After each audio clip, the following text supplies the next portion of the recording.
Quel regard vous portez sur ce qui s'est passé jeudi dernier? Donc jeudi dernier, des scènes de lynchage se sont déroulées, alors même pas à côté du stade à Amsterdam, mais dans les rues, en marge effectivement de ce match de foot. Des supporters israéliens qui étaient attaqués, des assaillants masqués, certains portaient des drapeaux palestiniens et criaient « Libérez la Palestine ».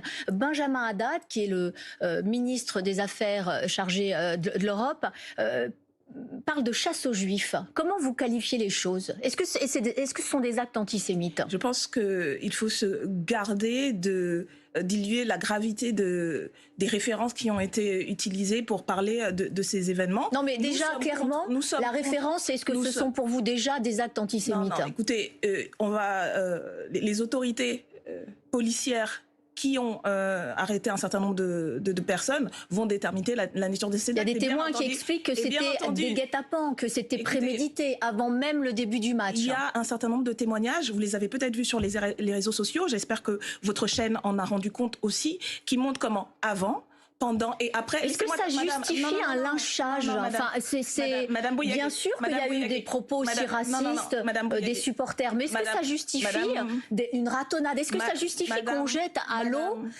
des supporters israéliens en leur demandant de dire Free Palestine, sinon on les laisse mourir? Madame Bouygues, quand même. Écoutez ma réponse. Oui? Si vous ne m'aviez pas interrompu, je vous l'aurais dit et vous auriez dû écouter. Nous sommes contre l'usage de la violence gratuite ou pour résoudre quelques différends que ce soit. Nous sommes contre, et nous l'avons toujours dit, nous sommes contre les agressions qui ont eu lieu contre ces supporters du Maccabi Tel Aviv Club, et nous sommes contre les agressions qui ont été menées par ces supporters et ceux qui se sont comportés en hooligans. En hooligan, madame, parce que de nombreux témoignages qui n'ont pas suffisamment été diffusés dans la presse. Il y a aussi un vrai problème dans la manière dont la presse a rendu compte de ces événements, de l'aveu même des autorités policières à Amsterdam qui disent qu'avant, pendant et après ce match, qui était à haute tension, des supporters du Maccabi Tel Aviv Club se sont comportés en hooligan, ont agressé des personnes.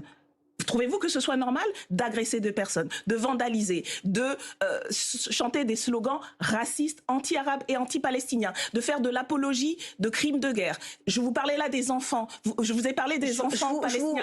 Attendez. Je vous ai parlé des enfants palestiniens. Vous trouvez normal de scander dans les rues d'une ville, en arrivant pour supposément assister à un match, de scander qu'il n'y a plus d'école à Gaza, il y a eu effectivement parce que tous les enfants ont été tués? C'est inacceptable. Vous devriez être d'accord avec moi que cette violence, toute la violence... moi, je ne suis pas interviewée en l'occurrence, mais effectivement, il y a eu... Vous reprenez uniquement et de manière unilatérale... Non, pas du tout. Je concède qu'il y a eu également ça.